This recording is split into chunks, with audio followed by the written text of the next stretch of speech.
Okay, podcast, Halloween episode. Here we go. All right, hi everyone. I'm Gertie. And I'm Andrea. And we're here on video for the podcast. That's right. You finally got me to consider doing video. Well, you know, podcasts are no longer a thing you listen to.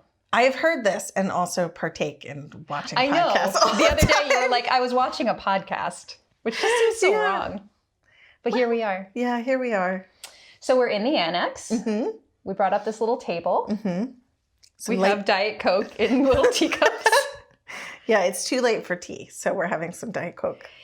This is a surprise episode. This is our Halloween episode. Mm-hmm. So we've done one season of the podcast, and it is now a week before Halloween, my favorite holiday. Mm-hmm. Mm-hmm. And so we're going to talk a little bit about Halloween sewing. We're going to talk about things that we sewed this year for the extravaganza. Mm-hmm. I mean, as you know, Halloween is a huge time of the year at Charm. Yeah, I think it's our biggest time of the year. What we get most excited about, really get into the extravaganza of it all. Yeah, and the extravaganza, it's one of those things I started on a whim. When I was like, oh, I know, we'll call it the Halloween Extravaganza. And then every year I've had to like live up to that. Was that the first year I was there? It might have been. Yeah. It was the Morticia year. Yeah. You know, as someone who joined at that point, I was like, wow, this extravaganza thing must be such an important thing because they keep saying it over and over and over. Wow, yeah. Yeah, I think that was the first year. And that year we did 13 days of content. Yeah. And they were hacks or special pattern, like little pattern releases or, just like little tricks and treats. Mm-hmm. And then every year since then, I feel like we've been kind of trying to get our footing and like, what do we actually want to do and what do we have the capability of doing? Yeah, for sure. And some years it's been less. That's for real. But this year, it's been more. Yeah, all out. We somehow have energy and it's shocking. Yeah. But yeah. Andrea and I both like got a like new lease on life around the same time. We'll be in our bonnet. Yeah, we're very energized, and we decided we're going to do a whole month of Halloween content this year. Mm-hmm. And to me, this is like ideal. Like this is how I would do the extravaganza every year. Yeah. So I think relevant to that is that we start Halloween much earlier than Halloween. It's much longer than October for us. Yes.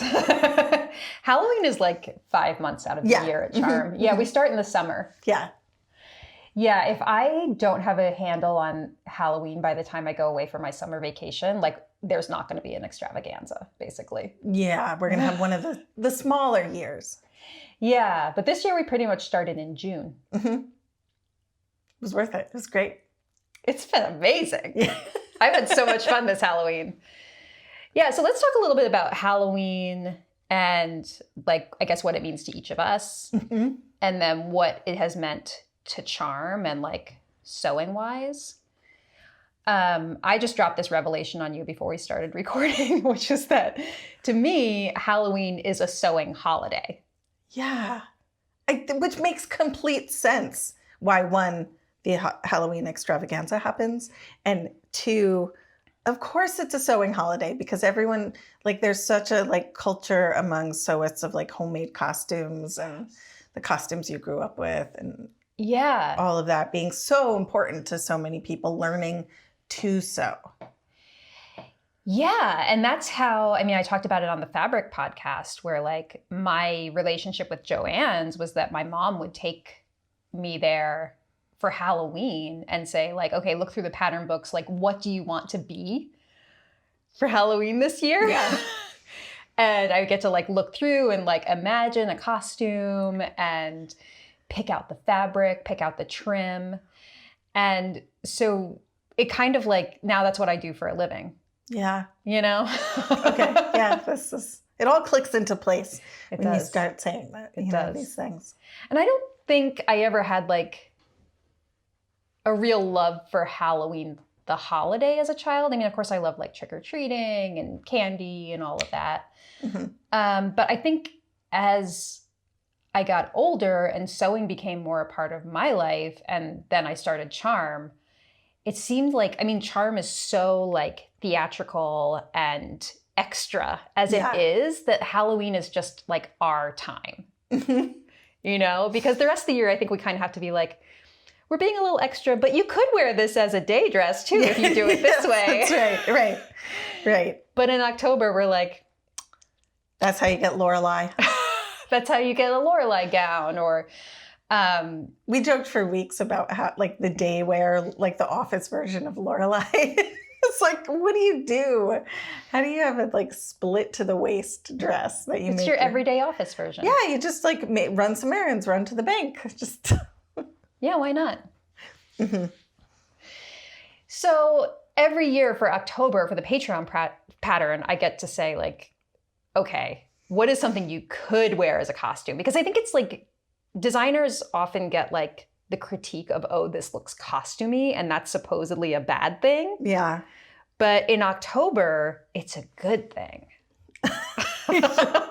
Your eyes are lighting up with excitement. I'm already excited for next Halloween. I actually do have my list going for next Halloween. Yeah, we're already talking about next Halloween. This is how Halloween rolls here. Because I get so many ideas during the season, and like at a certain point, it's too late to start something new. Right. That it has to go on the list for next year. So I've started that list because I don't want to forget these gems. Yeah. These pure gems. And we have to start in June. We have to start in June. Which that is the point in the year wherein the holiday ideas just feel impossible. Like, what are you going to come up with? What's going to be fun this year? Like, who knows? You're thinking about going to the beach and vacations and camping, and you're not thinking about like what'll be fun in the fall. Yeah. This is my favorite time of any season, though. Like, we're kind of in it for Christmas now, ironically. Yeah. Like, for the holiday season, we're starting to think about that now. And I'm like, this is actually how I find the most enjoyment in the holidays, is like the planning phase. The pre-holiday phase. And it happens like 2 to 4 months ahead of time. And then by the time the holiday comes around, I'm like, well, I'm sick of this. Yeah. And I'm exhausted. So let's just make sure we're still recording. We are. This is a new adventure. Really. I mean, Got a display on my watch. Well, it's very important, actually. I feel like I'm in the Jetsons. So, Andrea, what does Halloween mean to you? Well, I have talked about this before, but Halloween is like neutral to me. It is not good. It is not bad. It's I feel like this is more irrelevant. positive than in the past. You've said you don't like Halloween. I don't like Halloween if I am asked to dress up. I will not. I have made like a full, I have a rule. I have one of my friends has like a huge Halloween party every year, but you have to wear a costume. And I was like, I'm so sorry. I'm not going to wear a costume. And she was like, you can't come. And I was like, that's fine. It's really shocking. I cannot. I mean, I was 20 and I had this stance, and I have held fast for 25 years. It's just not for me. I want to make everyone else's.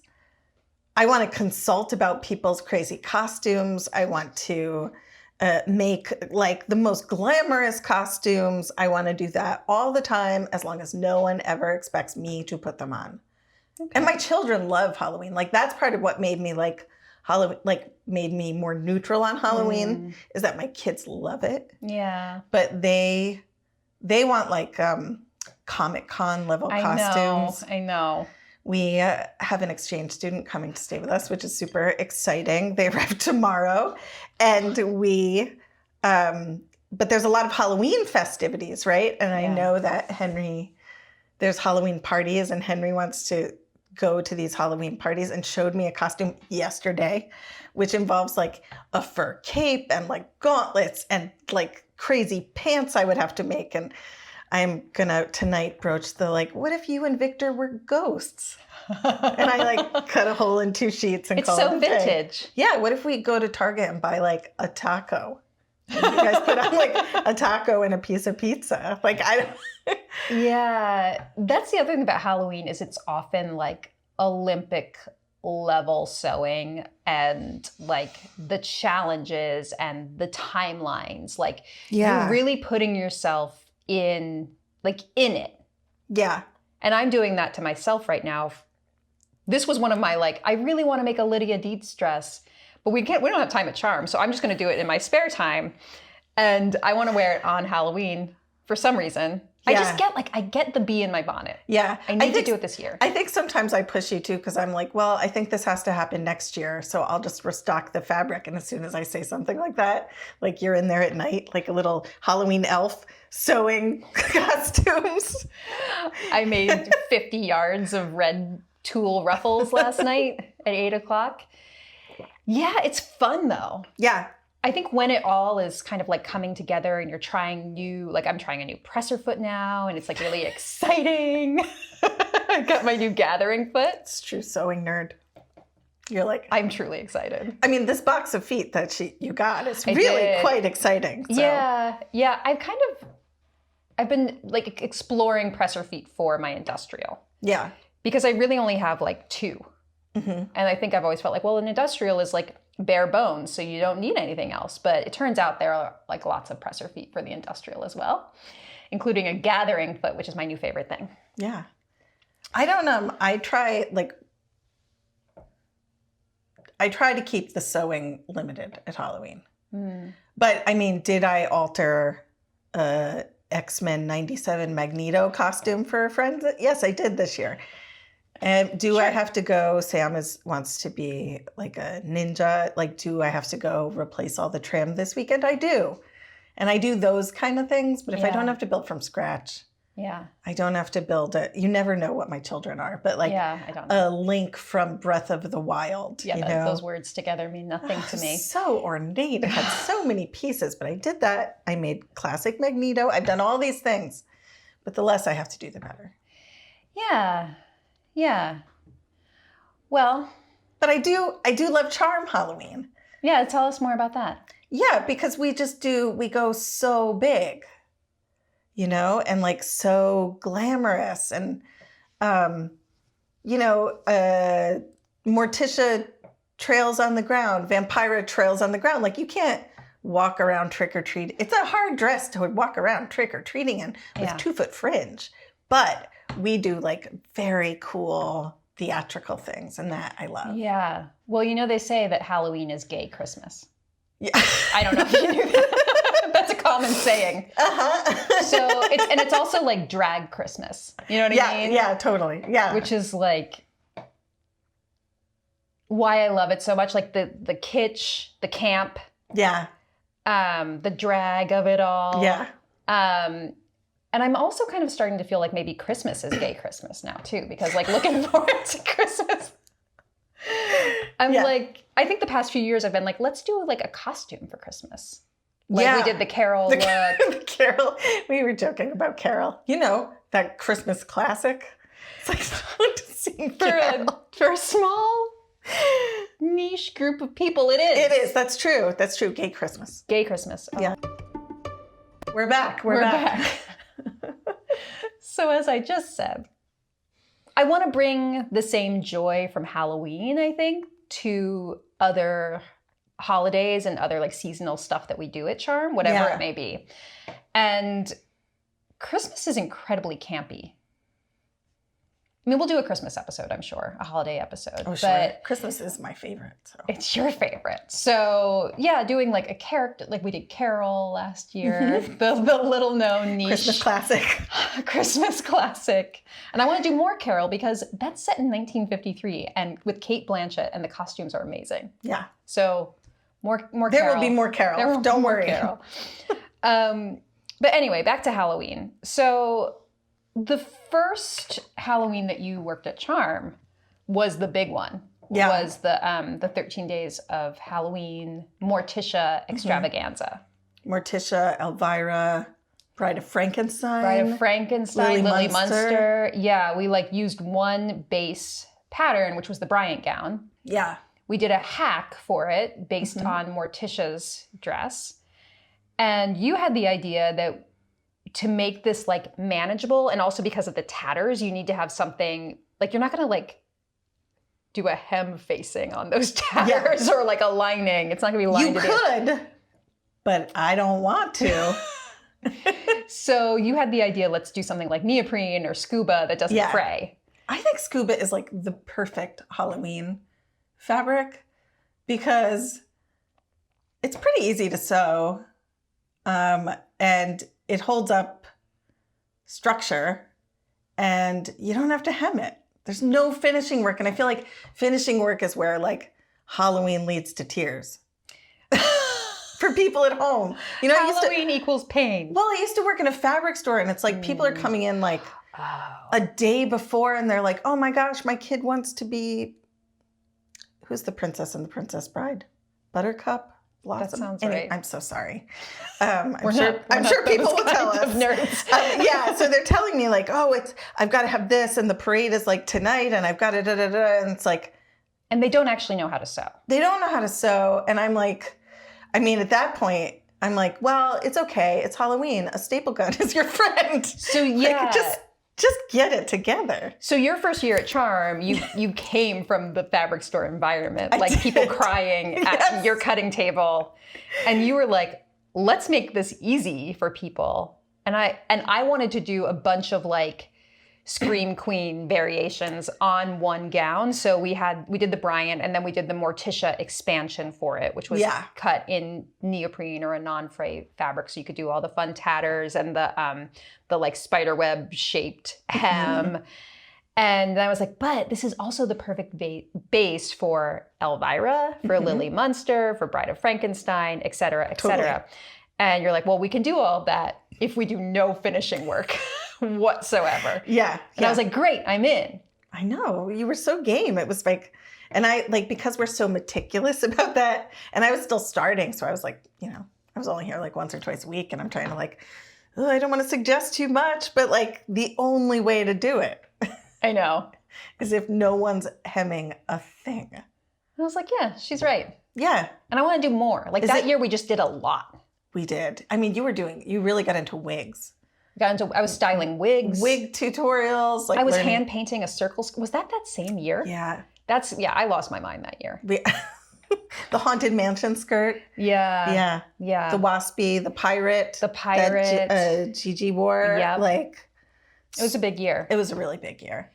But it was so fun. It set like a real bar. It set a precedent. As someone who was starting, I was like, whoa, this is really a thing, which was great. It was really, really fun. But then it, you know, things expanded, and it was, you know, a little harder to manage. So it was a little smaller. But this year, I feel like we've reached a level where we have capacity again. Yeah. And I was like, okay, I want to do it big. Yeah. But I think so what I want to talk about is that there are like two different ways that you can approach Halloween. Mm-hmm. The first is you're making a Princess Buttercup gown for your daughter, and you're crying at a cutting table. Yeah, it shouldn't involve tears. It really shouldn't. And in that case, do less. Yeah. Do shitty sewing. Yeah. Allow yourself to be bad, right? Or, okay, so that's one way. It's like dark out. No one's looking too close. It'll be fine. And I think that this is your primary philosophy around Halloween sewing. Oh, yeah. I mean, I'm like, this is my one opportunity to be like slapdash. Yeah. Just press the hem up, just churn it through the machine. Put some tape in there. Yeah, this is a little hot glue. This is when you get to use hot glue. That is one approach. It is one approach that you can use if you are strapped for time. Yes. Or if you honestly just want to free yourself from the perfectionism that a lot of us feel in our sewing. Yeah. That can feel really good. Yeah.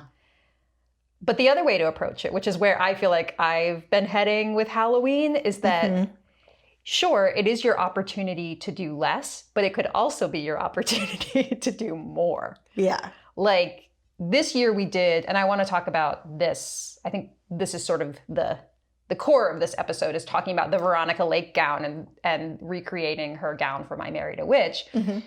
But that to me, sure, we could have like done that fast. Yeah. But I also am at a point now where I want to challenge myself. Yeah. And I want to be doing like couture level garments, not all the time, because that's not how everyone who's part of Charm sews. And some days you just want to make something like simple to wear to work or whatever it is. But I want to find those opportunities where I can do that really meticulous work so that I can continue to grow in what I'm doing, right? Because that's so important. Yeah, and I think something we've realized over the last few years is like that high level sewing creative outlet for you is like what keeps you excited. So that's worth us doing a full Veronica Lake I Married a Witch gown. Yeah. Which I didn't even work on. No, you didn't. You didn't. But I saw it being worked on, and it was really like the end result is just I got so much satisfaction out of it. And the moment I put it on, I was like, this is the most beautiful thing I've ever made. Yeah, it's pretty amazing in person. So those are 2 Halloween sewing philosophies. I would say the second one, you don't want to start a week ahead of Halloween. Oh. Because that's how you cry. That's for sure. But you could start it a month ahead of Halloween. You could start it in June, like we did. Yeah, you could start it in late June. Then it's done by August, you know?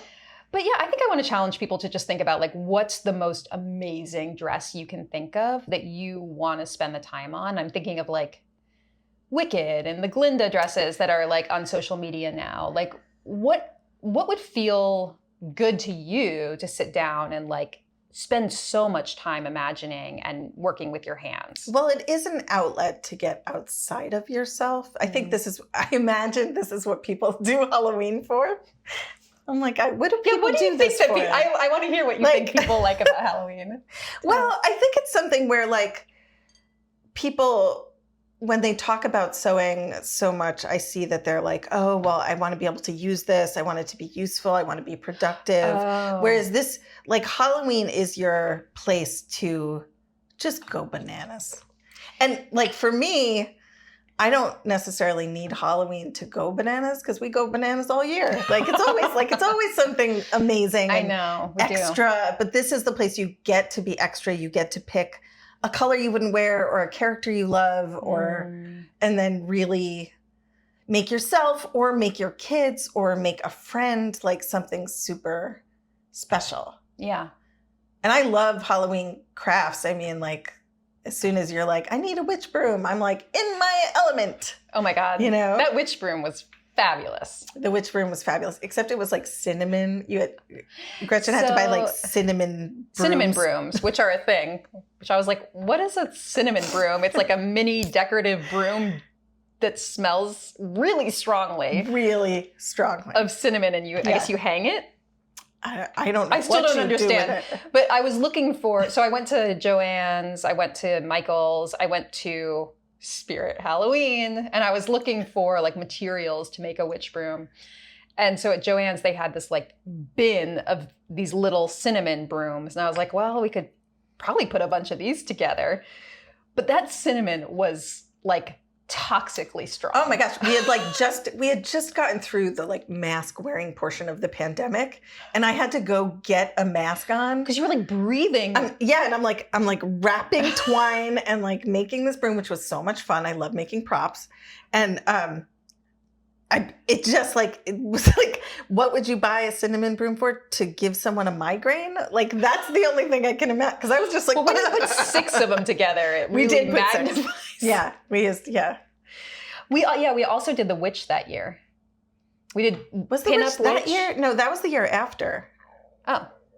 But the witch wore the waspy. Well, whatever. We used the waspy again. Oh, because we're doing Frenchie. Yeah. Okay.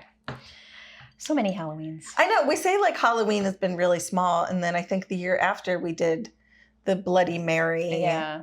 Like pouring blood everywhere.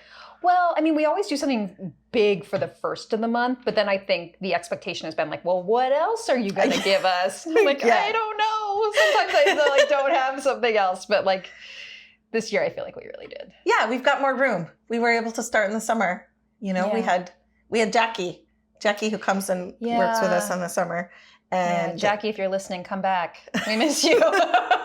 And you guys could just take on Halloween. Yeah.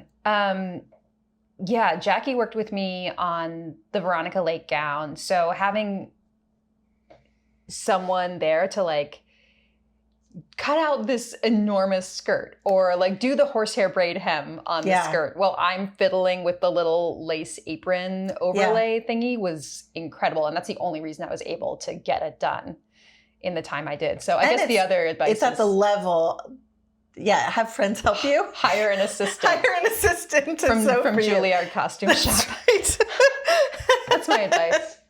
It's very manageable for a nice Halloween costume. I'm in touch with, the audience. Just hire someone. So should we talk about Veronica Lake? Yeah. Yeah, because that was was that my biggest bee in the bonnet? I have so many this year. What do you say? I feel like sad stories of screen sirens is like that's my happy alliterative place that this summer we were like on planes to vacation, like going places and just like texting each other, listening to podcasts about like tragic lives of past movie stars. Veronica Lake had a really tragic life. Yeah. And I was like, okay, well, to prep for Halloween, why don't you just listen to this podcast episode, which was You Must Remember This, which is a podcast I recommend all the time, and especially her Dead Blonde series. Yeah. So talking about the sort of like famous blondes in Hollywood who all kind of had tragic endings. Yeah. And Veronica Lake was one of them. You want to share some things that you learned about Veronica Lake? I appreciated her fieriness. I don't think she was someone who backed down, but I think she was someone, it was like a real abuse of the studio system story. And every time I hear those, I feel icky for the people involved. And it's a real like story of exploitation and like... Yeah. So all around, everyone's exploiting her. Yeah. So she was born in the 20s and then she kind of rose to stardom in the late 30s. And then I Married a Witch came out in 1942. And I kind of got the sense from what everyone said about her, like all these producers and execs, they were just like, well, she has really big boobs. No, that was a part that I was like, this bums me out. They're like, nice rack on that girl. Let's make her a star. Oh, God. Yeah. And like that was kind of her thing, was that she was really petite. She was 4'11". Yeah. And for her frame, she had large breasts. And then she came into this signature hairstyle. Yeah. Which, You Must Remember This, the version of this story is one that I have not been able to corroborate anywhere else. But the story is that for one of her first screen tests, she went in, she was like reading lines, and she had her hair, I tried to do Veronica Lake today, by the way. She had her hair kind of pinned back, but then it started falling out. So her hair was like falling in front of her eyes. But not only that, not just that, Andrea, her breasts popped out of her. Look at you. Her bosoms overflowed. Yeah. Yes. Like in the retelling of this screen test, a nipple was showing. Yeah. That is the story that Karina Longworth tells on You Must Remember This. And so her eye was covered by her hair and her nipple was popping out of her blouse. And she was getting more and more flustered. And she was like, well, I tanked that, Yeah. But I guess whoever was watching was like, let's make this woman a star. Oh, I mean, what I knew about her really until I like listened to the podcast, because of course I know her name, but I just knew her hair. Her hair is like who she is now. Yeah. The peekaboo hairstyle. So like the wave that kind of goes over the eye. And she had much more like her hair silhouette was so different from like, think of like Marilyn Monroe, Elizabeth Taylor. Yeah, it was so like long and like not sleek. big. Yeah. Like sleek and just shiny, glamorous. Shiny, like pretty waves, more movement than I think we're used to seeing. Yeah. You know, as it's like, I'm like just imagining her like reading her screen test. But I feel like, yeah, she just became like boobs and hair. Poor Veronica Lake. I know. And her hairstyle is like iconic to this day. I think that people who are into vintage style are like, you like Googling, how do I do Veronica Lake hair? Yeah. And like the recreation of it just is perennial, right? It comes up again and again. And she also was famous for, I'm so okay? sorry. I have this snake ring and it just gets caught on absolutely everything. I'm so sorry. It's so Halloween appropriate, though, so we can't be mad at it. So the other thing that she's kind of famous for, related to her hair, is that in the 40s during World War II, so many people were emulating her hairstyle. And this is when women started to go work in the factories and they were wearing their hair like this. And, oh God, we have to like make this audio appropriate too. They were wearing it like this. I'm putting my hair over my eye. And they were like, we can't have these women like getting their hair caught in the machines. Yeah. And so they had Veronica Lake do a commercial, like essentially a government-funded PSA that showed her getting her hair caught. And she's like, it's on YouTube, you can watch it. Getting her hair caught, she's like, And then she's like, I'm gonna have a new hairstyle. And she does victory rolls. Oh. But she looks like a totally different person with victory rolls. And I think it kind of like, it almost like contributed a little bit to her waning popularity, and that like people didn't want to see her with her hair up. Yeah, they wanted that like femme fatale, mysterious woman look. Yeah. So another thing that Veronica Lake was known for was being incredibly difficult to work with. I'd like to call her feisty.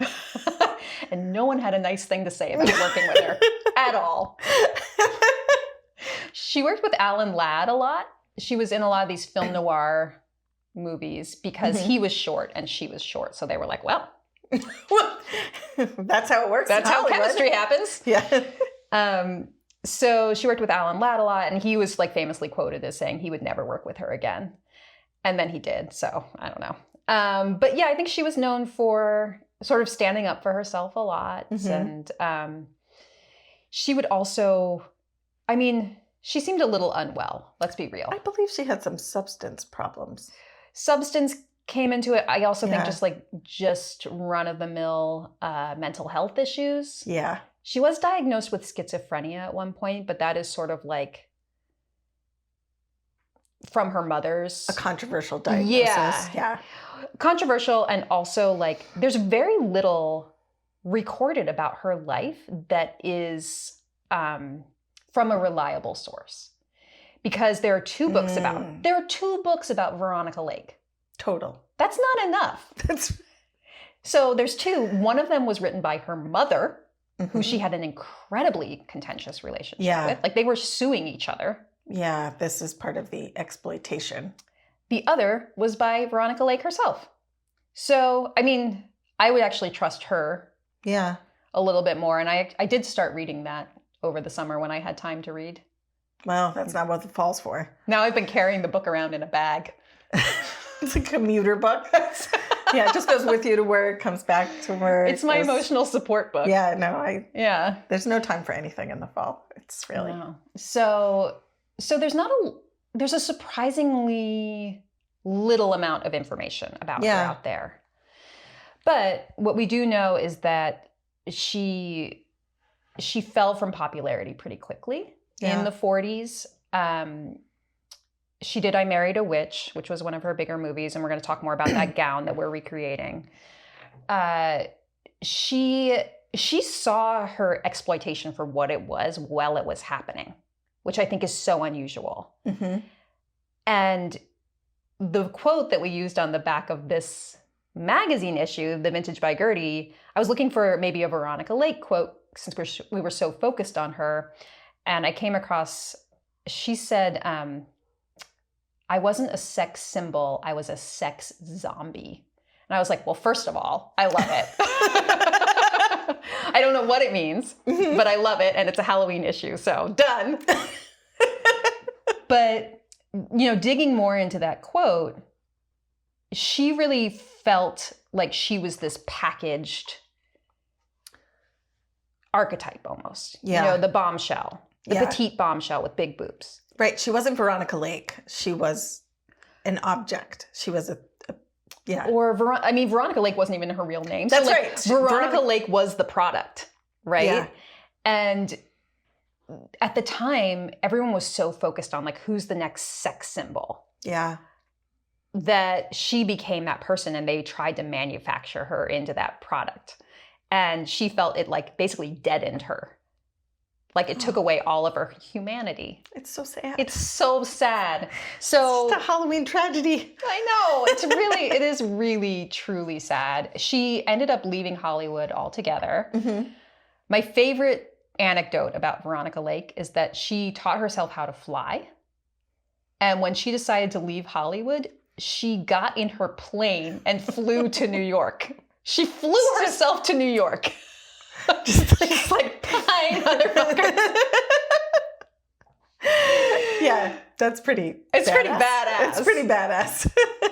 So she struggled in New York. She had a lot. Alcoholism was like a real. Was her, downfall. She was working in a flop house as a barmaid. And the stories, especially when I was listening to You Must Remember This, it's like she's like found on the floor in the morning, like sleeping on the floor. I just like really bleak stories. Oh, she was so young, and she died in her 50s. Yeah, because I was like, because she was such a bombshell, I feel like we were talking about it, and you were like, yeah, well, at the end of her life, she just looked totally different. And I like looked at a picture, and I was like, she looks great for 80. 70. I'm like, well, she was 50. And I was like, oh no. I know. It's like learning the Golden Girls were our age. You know what I mean? It's just I know, which is true. I know. Anyway, so she ended up as a barmaid in a women's flop house in Manhattan. She tried to have like a little career revival in the theater. She tried to do one more film, but it all kind of fizzled out. Yeah. And she was discovered by a journalist who I guess came into the bar and was like, I'm sorry, you're who? And so she was, I think it made like all of the like major media of the day, like Veronica Lake discovered as like a seedy bartender looking like this. You know what I mean? Like just humiliation after humiliation in her life. And so she died young. And then the last sort of like fascinating story about her is that in a thrift shop in the Catskills, which is in New York State where we live, someone found her ashes. Like an urn labeled Veronica Lake's ashes, I guess. This twist is too much. Yeah. So they've been returned to the city of Los Angeles, I think. Like that's great. Yeah, I know. So that's Veronica Lake's life. Oh my gosh. It's really tragic. I really connect with her. I feel like she was so smart. Mm-hmm. And there's just sort of like a wryness in the way that she delivers lines where she's like, she sees everything for what it is, Yeah. I loved her as an actress, and I Married a Witch is like a great movie. Like if you're into vintage and you're into Halloween, like don't just be watching Beetlejuice this Halloween. Go watch I Married a Witch. I watch Beetlejuice every Halloween. I'm wearing my Beetlejuice dress today. Yes, that's right. But watch I Married a Witch because it's early 40s. It was a precursor to Bewitched. Yeah. And this was pre like Morticia as we know her beyond the comics, right? So the Addams Family TV show didn't launch until the 60s. So this was sort of like one of those like glamour ghouls before. Yeah. Before. I didn't really know this movie until you brought it up and have thoroughly explained it to me with all of the relevant documentation and the PowerPoints. Yeah, basically. And like I've seen lots of images of it now, and it should be on my list to Well, the thing is, it's iconic in a way that people don't even realize. Like if you Google pinup witch or pinup Halloween, which I feel like a lot of our community does this time of year, Yeah. you're going to get Veronica Lake as one of your first search results from this film. Like with the pumpkins in the background and her with a like little witch broom. Yeah. But anyway, that's how we got into this, recreating this gown, which is, to describe it, it is a full-length organza gown, black organza with a lighter color underneath it to give it dimension. The lining, the lighter color, has exposed horsehair braid, like at least 6 inches to give the hem dimension. And normally you would try to hide the horsehair braid and turn it to the inside of the lining. But they turned it to the right side so you can see. I love it. It's cool, right? Yeah, it's really cool. And then, so the bodice is just a sort of fitted jewel neck bodice with a Peter Pan collar, little buttons that go down the center front, big bishop sleeves. Yeah. But then the topping on all of it is, it's like this overlay that looks like a mix between a bustier and an apron somehow. Yeah, it's like a burlesque on a hostess apron. It's like Jessica Rabbit wears an apron. Yeah. It's like a little sweetheart, just like front applique, and then a little tiny apron that goes over the skirt. And that's made in lace. Yeah. Like beaded fancy. Lace. So beautiful. Yeah. Fancy, so beautiful lace. So this is what I love about Halloween, is like looking at something like that and then doing the reverse engineering of like, how would we get there from the tools we have? Yeah. Because we don't always want to make a new pattern for everything. That's true. Yeah. And it's really fun. I mean, another thing I love about Halloween at Charm is that we take all these like pop culture icons or fun Halloween ideas and then charmify them. Yeah. Right. It's like, so it may not be exactly the same, but we're using just like all of our patterns and rethinking them, or, just like that's how you get to what's really fun. Yes. And I like that I don't feel as constricted by like, oh, well, but that bodice doesn't have a Peter Pan collar. You know what I mean? It's like, well, let's make it have one. Yeah. So we ended up using the Night and Day bodice because I really wanted that full skirt. I wanted the darted bodice, like nice double fitted dart. bodice. But Night and Day doesn't have a jewel neckline. So I was like, well, let's take a Peggy bodice, slap her on there, literally just slap 2 patterns together, traced in one neckline over the other bodice. And I'm like, well, Peggy has a Peter Pan collar, so I'll just grab that. Yep. And then I did have a bishop sleeve from Night and Day. And then it was really just like lengthening the skirt. And then all the techniques that went into making it, there were no corners cut. None. Yeah. It's the organza's all French seamed. The finishing work is like impeccable on that dress. Yeah, fully underlined, lined. Yeah. The overlay, I had to like remove all the beads by hand. I know, this is a real thing you've been doing that I'm like, I don't know, just sew over them. But you just like... Sometimes you're right though. Well, I don't mind breaking a needle or a pin. I hate breaking needles. It's not that It scares me. Stays connected to the thread most of the time. It's fine. Anyway, so you're like hammering and like with pliers, like pulling out every single bead. We had beads, just like the table. They're like black seed beads everywhere. Rolling everywhere. Our floor is like very industrial and cool. It's like if someone ever goes into the like cracks, they will find a seed bead filled with seed beads for the next 5 centuries. That's right. There will be seed beads in those planks. Yeah, and I tried a couple different things. I don't like the hammering either. I don't like just like, oh, we'll just deliberately destroy those. I don't know. I don't like it. So I started using like little embroidery scissors to just clip off. And that worked because it was like high quality lace. I talked about this lace at length on the fabric episode. This is the storied eyelash lace. The beaded eyelash lace from Mood. Yes, that was braided and thrown into a bag. But anyway, it was lovely lace. Yeah, it really was incredibly beautiful. You know what worked so well about that lace was that it had like brown tones in it too. It kind of reminded me of the Wednesday dress that we made a couple years ago. Yeah. The Alaya. The Alaya. Which has that was actually like tie-dyed black organza with like brown for dimension. So adding brown to black gives it a lot of dimension, which is really interesting. This had brown undertones in the lace, scalloped eyelash edge, all over seed beads. So it was like $200 a yard. Yeah. I bought half a yard and squeaked it out. Yeah. I mean, we were like, well, this will be the size of the apron. Luckily, it's a tiny apron. It's so tiny. So yeah, it was high quality lace, which I'm saying like, because once you start removing those beads, it doesn't all go. It's not like a chain stitch and they all just. Yeah, they're actually secured more than a cheaper lace would be. So you kind of have to test a few things, see what works, make sure you don't lose every single bead on your lace, and figure out what works for the lace you have. So there was a lot of that. There was like cutting away of the scalloped edge and then reapplying it around the edge. The lace pieces were underlined in nude organza to give it like body and like a little heft.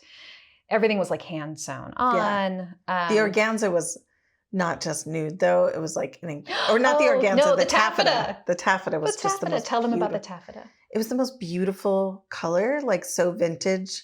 It was like, there was almost like a purplish cast to it.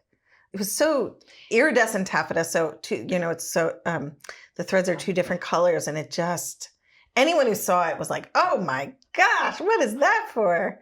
I mean, the craziest thing about it was that like, at first glance, you'd be like, oh, beige taffeta. And I hate beige more than anything in this life. Yeah.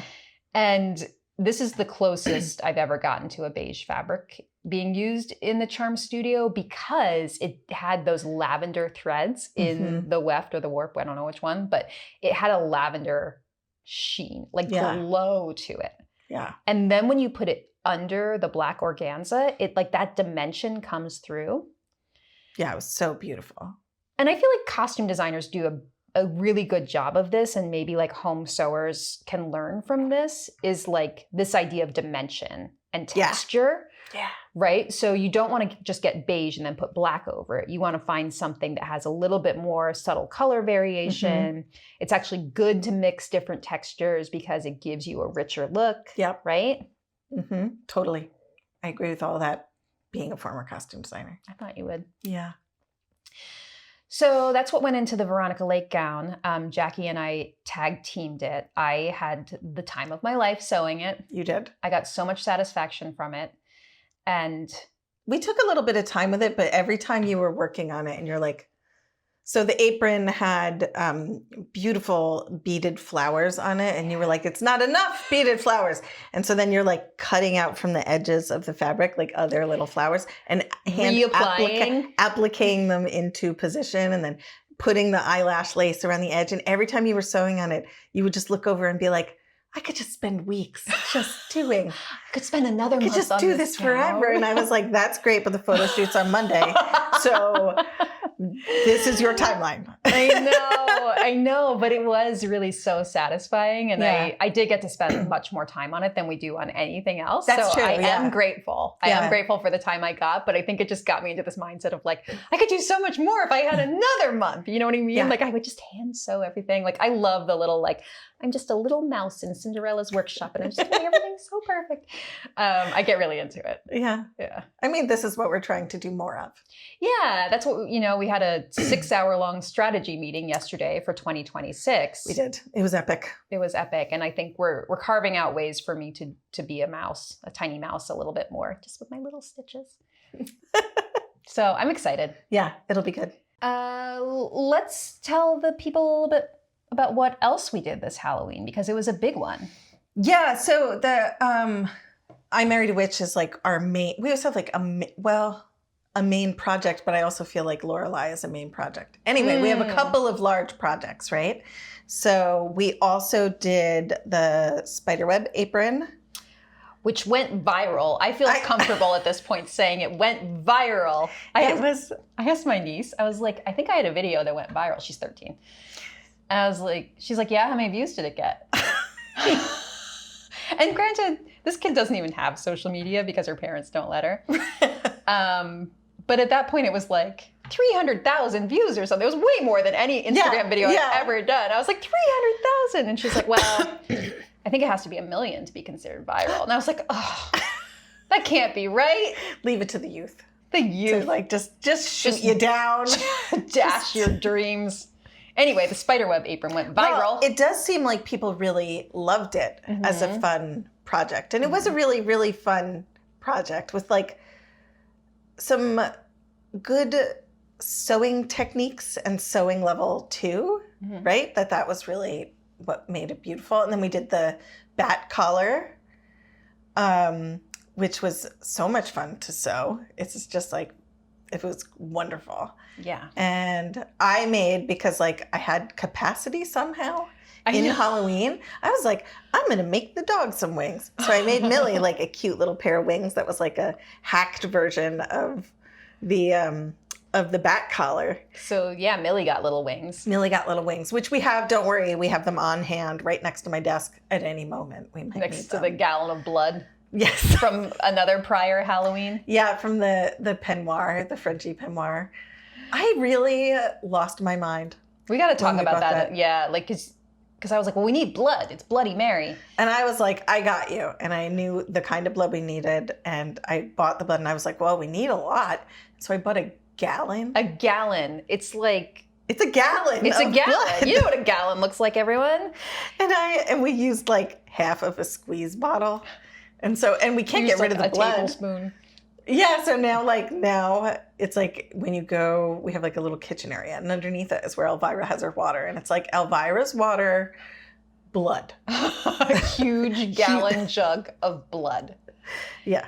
Yeah, and we did bring it out for the Kim Boggs look again. I just smeared a little. We didn't get through much of it again. Well, and the Glampire cape. But then again, it's like a little trickle. Like, trickle. Like the moral of the story is if you feel the need to buy fake blood, rein yourself in. You probably less. Don't need that much. Yeah. Okay, so anyway, we did the back collar. So we did the back collar, and then we did Millie's little baby wings. Baby wings. Lorelei, the gown from Gentlemen Prefer Blondes, the red sequin gown. But I've been saying I wanted to do for a long time. You have, and it was so much fun, even though it is on the more complex sewing side. It is the most involved Patreon pattern we've ever done. And I don't just mean like, I'm not just like saying that to scare people away skill-wise, because yeah, it is going to take you a little longer to sew. But I guess when I say that, I want to like talk about the care that went into reproducing the original gowns with the original intent. Yeah. Right? So like making them true showgirl gowns with like the built-in panty and the high slit. Yeah. And, where exactly does the sleeve seam sit? And like the point, like everything was such like a meticulous reproduction that it was really exciting. And I felt like our pattern maker said that ours looked better than the original, which I was like, come on. Yeah. But they kind of did look really good. It did look great. And then they did the feathered headpiece tutorial. Yes, which you built completely. I was building dresses. I know. In the run up to the photo shoot. And you just from scratch, from a dream in your head, made this feather headdress. Well, as with you know, buckets of water, and she's like soaking buckram. I did take a few millinery classes at FIT. So, I pulled out all those skills. Yeah. Yeah, you were pretty impressed. It's always fun when I like impress you with something. And I'm like, well, gotta soak the buckram and then steam it. And then like the ostrich feathers. Just like you're trimming ostrich feathers. You're like, so in addition to all the seed beads everywhere, there's also like just like feathers. There was just feathers everywhere. Like we were just like plucking ostriches everywhere because you kept trimming it off and making it shorter. And anyway, it was that was really fun. Yeah, that was really fun. What else? Vampira. My gosh. We did 2 hacks on the Lorelei gown. Yeah, we did. The first one was a Dolly Parton homage. So 3 people gave me this book for my birthday one year. Yeah. I have 3 copies of this book, and I'm not mad about it. I have the Dolly Parton costume book. Yeah, we need it at the studio. Yeah, so I have one at home. I can have one in the annex. I have one at the studio. But she had, and I wish I could remember her name off the top of my head, but one costume designer that she worked with who made all of her jumpsuits. So kind of like, Elvis had his guy. Yeah. She had her jumpsuit lady, and she wore bell-bottom jumpsuits for a lot of the 60s and the 70s. And her bell bottoms are, I think we did a pretty good job. This was your deep dive.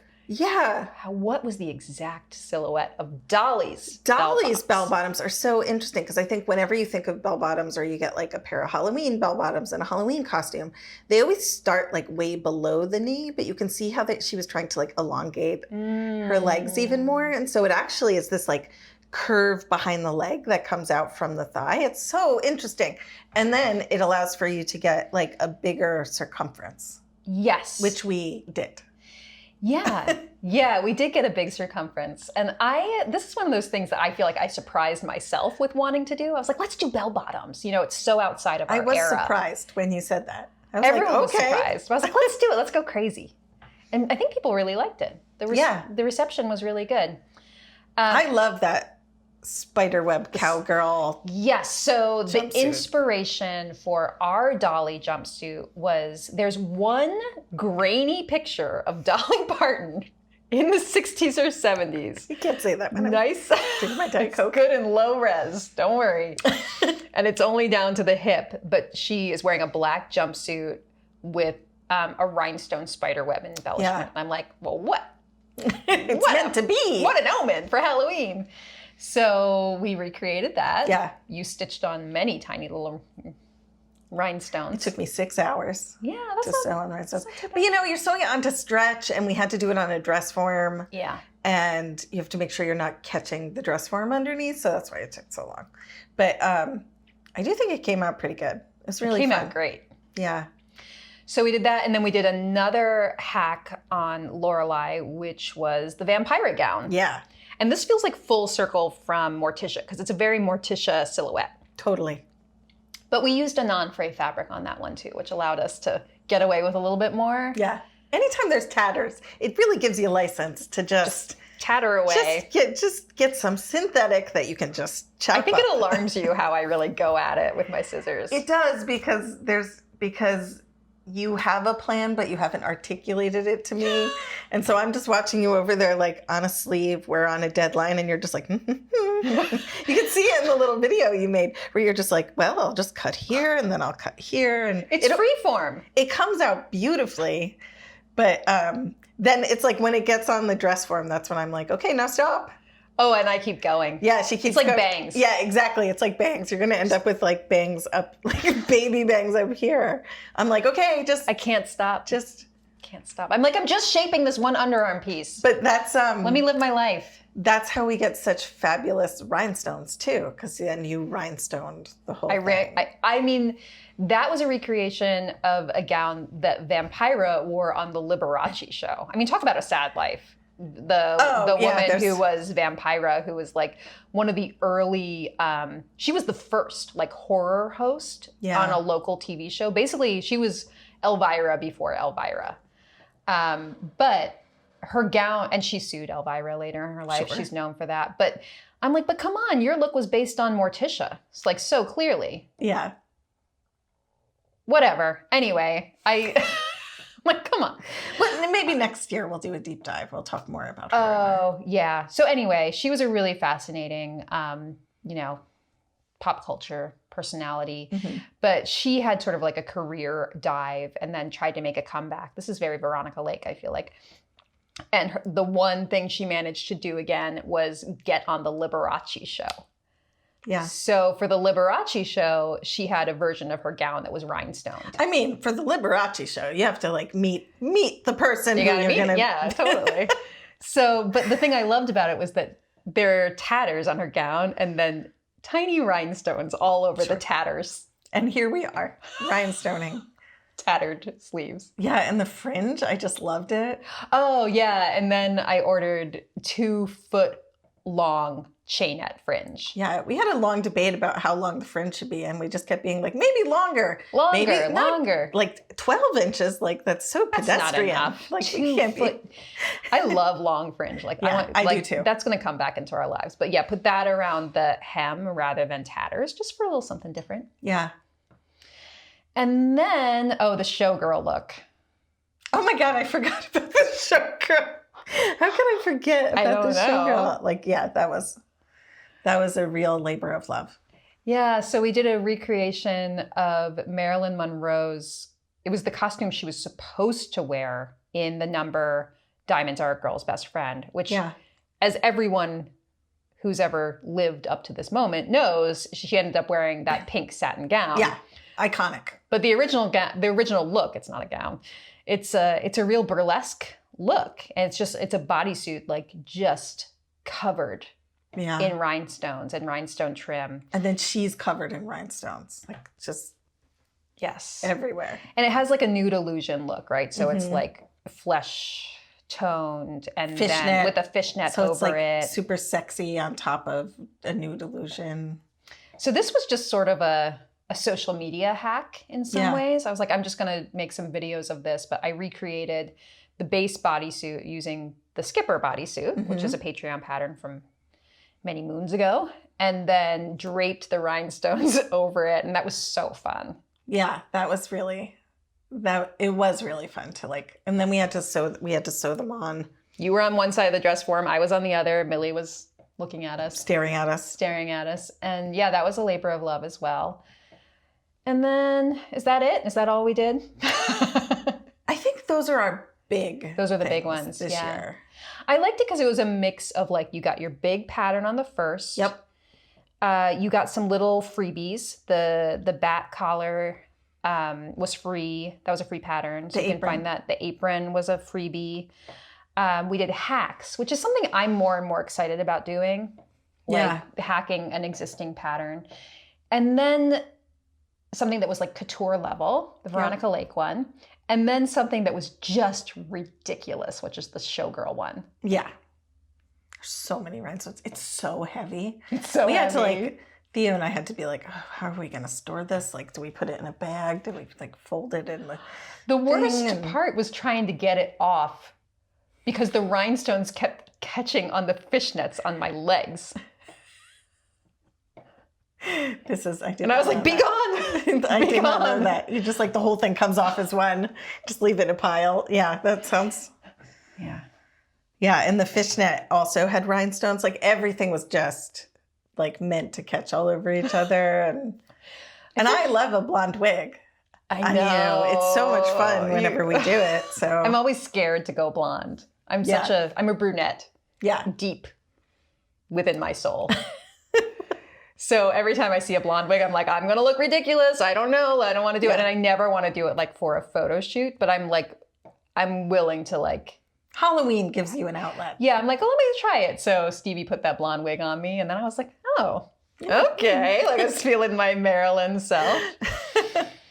So that was this year's Halloween Extravaganza. Yeah. And then we have just some smaller things, like fun things that you've been doing and you've been into and just more little things peppered in, which is, I think, what makes it fun is that it's not all like something that's going to take you 15 hours. Like it can be a quick thing. It can be like fun accessories. It can be all those, Halloween's all of it. Yeah. Well, and just sort of like some other social media content too, I think is fun. We have like one planned for next week that'll be like, here are our favorite accessories for Halloween that we use. That we pull out every year. Every single year, yeah. That's why you need a lot of spider brooches. Oh. Never know. Oh, I meant to put one on you. You wouldn't have gone for it. You wouldn't have gone for it. Come on. I have a mic on. That's as close as I'm getting. I do want to like rhinestone these mics. Yeah, I did panic about what to wear. She's like, which black dress should I wear? I'm texting at 7:30 this morning. Should I wear this black dress or this black dress or this black dress? And I was like, oh, totally. This black dress. I will entertain you, Andrea. Oh, yes. It can be no other black dress. But I love your spider brooch on your Beetlejuice Joan dress. So we have a CTA, which is something we've learned recently, a call to action. Yeah, we're business ladies. We're learning business lady lingo. Yeah, and I mean, in all seriousness, I love it when people comment on the podcast. Yeah, I do too. So I check across platforms. Totally. Check Spotify, check Patreon, check YouTube. In case you're wondering if we actually go in and read everything, we do. We love your comments. So the CTA for me today is like, what do you all want to see next Halloween? Yeah. Like, get us going now because we're thinking about it all year. Totally. Yeah. So if you have a special wish list item, I would love to hear it. Yeah, you want to see a charm pattern made into something, or you have a like really fantastical idea that you're not sure how to do, like that's our specialty. Totally. And we have so many patterns that we really have infinite possibilities of 100%. hacking things. I mean, bell bottoms. We have bell bottoms now. We have capes. We have we just have so much. Yeah.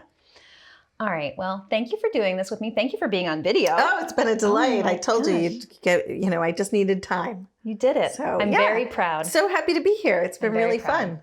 So thank you all for watching. Thank you for listening, and we will see you next time. Goodbye.